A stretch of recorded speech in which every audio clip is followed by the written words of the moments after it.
Hello, beautiful people. It's your girl Neyssa with XPansive Taste. Here, we expand our realities to ultimate greatness and learn to receive the best out of life. In today's video, it's probably going to be short, and it's about the obsession with glamorization. Like the amount of things or the amount of people that I hear complaining about so many different topics about it being glamorized and it's hiding the real truth of it all. Like, is it, it's not letting you know that there are cons to any type of situation, whether it's like having children or getting married, being in a relationship, buying a home, traveling, all these different things, all these different life choices. It's all being glamorized, of course, like on social media. And a lot of people are complaining about it, but the way I see it is that the only reason why they show it to you in this way is because we're literally obsessed with seeing like the big, pretty picture of things. Like that's just how the human eye is trained to be. We are trained to look at things and enjoy them when they look like they are problem free, when they look like it's absolutely perfect. Yeah, and that's literally what catches our attention. So I would rather focus on, like, instead of complaining about things being glamorized, like motherhood being glamorized, being in the music industry being glamorized, being a wealthy person being glamorized, van life being glamorized. Like, instead of complaining about how these things aren't a perfect situation for every single person, I would encourage you to just not allow yourself to be lied to. Understand that the grass is not always greener on the other side, and everything, literally every single thing, has a pro and a con, and everything has a certain responsibility attached to it, and a certain criteria that, I don't know, that needs to be met before you can have access to it. And also, even with the pros and cons list, like someone's con is not everyone else's con, and someone's pros is not so everyone else's pros. For example, I'm currently working as a RBT. I work with children that have autism, and I help them learn.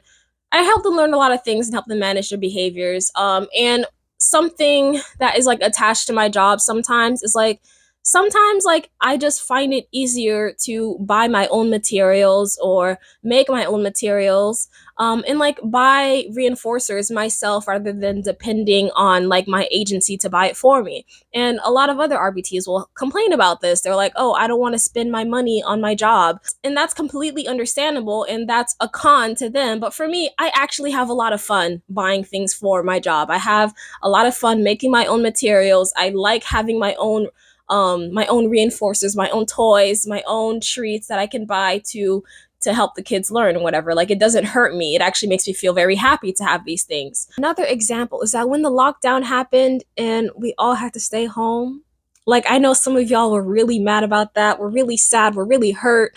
But that was the best time of my life, honestly. I had so much fun being at home. And I know that can be insensitive to say, but what I'm saying in general is that there are pros and cons attached to everything, and you just have to understand that that is the fact of life. So instead of complaining about the things that are looking all sparkly and perfect, on the internet or wherever you see it, instead of complaining about that, just like, don't let yourself be lied to. Understand who you are. Don't let other people decide who you are, what you want, what is good for you. Do your own research and understand what will work for you and what will not. Also, be aware that you will be lied to. Like, literally, time and time again throughout all of history, people have been lied to about so many different things. Like, the dairy industry told you that milk was good for your bones. And, that's a long story, but long story short, not really. And cigarettes, they used to be recommended by doctors, and now we know that they kill you. And of course, there's Hollywood, and the actors and actresses, they look so pretty and cool, but you also hear about Harvey Weinstein and all the other predators in the industry, and the casting couch and all that. Lies are everywhere, and there are always going to be these major powers in the world that are going to push you to believe or do certain things that more, they benefit their own agenda for whatever reason. They're going to gain some profit out of it, whether it's short term or long term. They will absolutely destroy you if you let them. So you have to be sure about who you are so you don't get swayed left and right about, each and every decision that you could possibly make. In my own life, there were some glamorized lies that I heard that I had to get myself to not believe in anymore. And something that comes to mind is the sexual revolution. Like hearing that, women can just sleep with whoever they want and it doesn't matter and it doesn't affect them. And, all this girl power stuff, girl boss or whatever, all these, all the feminist kind of rhetoric about who a woman is supposed to be and what she's allowed to do and how she shouldn't be judged for all these things, and there are no like repercussions to this and there shouldn't be any repercussions or whatever. Hearing all that constantly while I was in high school and in my early 20s, like hearing that was one of the things that really hurt me at that time, because it just like led me to make decisions that really weren't that didn't benefit me. It really didn't benefit me at all. There's nothing I gained from, believing those things and participating in that kind of belief where I was just involved with, doing all that whole shit. All it did was leave me heartbroken over and over again, leave me feeling like I'm worthless and that I don't matter, and that my value was somehow attached to what I could provide to others. My value was very much correlated to how men validated me. This was just so counterintuitive. Like the purpose of this movement was to empower women and to allow them to be more than their body or their sexual value, to be more than that, not be attached to this like weird kind of patriarchal view of women and whatnot. But it did the exact opposite. All it did was it made me, including a whole lot of other women, feel more disempowered, more out of control of their bodies, in general, way less valued. This really just benefited men because now these dudes, they didn't even have to marry you to sleep with you. They didn't have to take you on dates. They didn't have to even like you. They just got what they wanted for free. They got it for free, at the own cost of a woman's mental health. Another lie that I am actually glad I was able to catch up like real quick, and it's about working.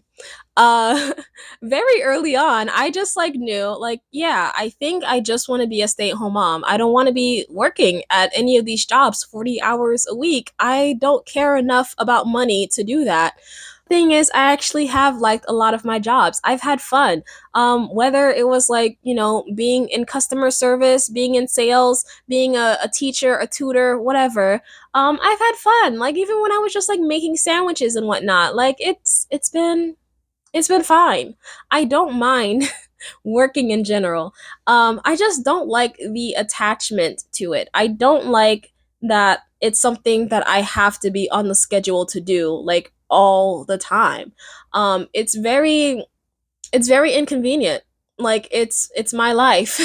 It's literally my life. Why are you trying to take so much of it? I've had certain situations where I very much said, "Hey, I'm not going to be available to work on Sunday." And yet they still would come at me being all like, "Can you work on Sunday?" And I'm like, "No. I already told you many, many times I'm not available on Sundays. Why do you keep trying to schedule me on a Sunday? Stop trying to take my life away." And of course, there are many situations in which I feel I need a break. If I'm experiencing some cramps, I should just be able to call off and not be a big deal. And if I want to take a whole month off from work, I should be able to do that. I will be fine with not getting paid for a month. I promise I will make it work. But the general idea that work is supposed to be glamorous and fulfilling, and have one job be your be all, one job that you pick, it's going to be your life's mission, it's going to be the greatest decision ever.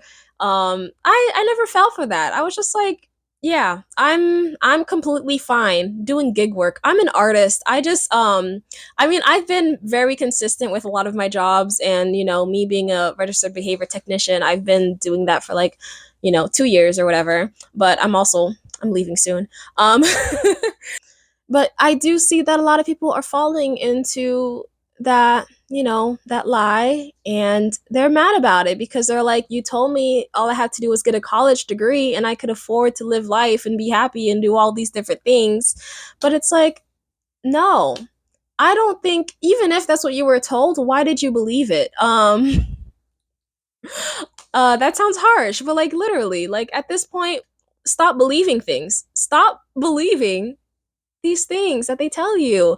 You can very much see it with your own eyes. You can see it with your own eyes.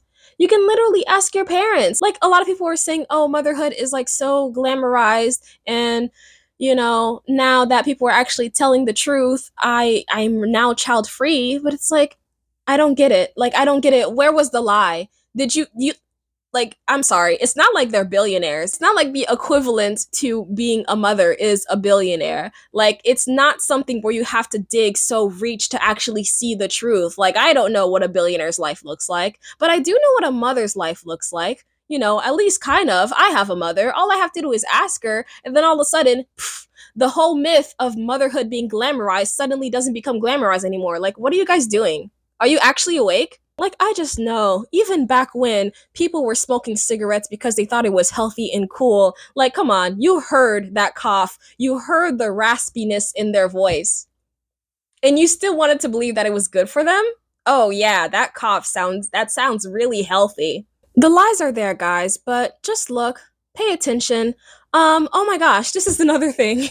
This is kind of random, but P. Diddy, that situation, like, come on, guys. Why are you surprised? Why are you defending him? Since I was in high school, I always knew there was something going on with P. Diddy that was not cool. I was already hearing the rumors since then, like 10 years ago. Everybody was talking about how P. Diddy is the devil. People were already talking these rumors about P. Diddy pretty much being like the Harvey Weinstein, the John Epstein of the music industry. Like, why are you guys surprised? I'm so confused. I'm so confused, honestly. Like, just listen, just pay attention.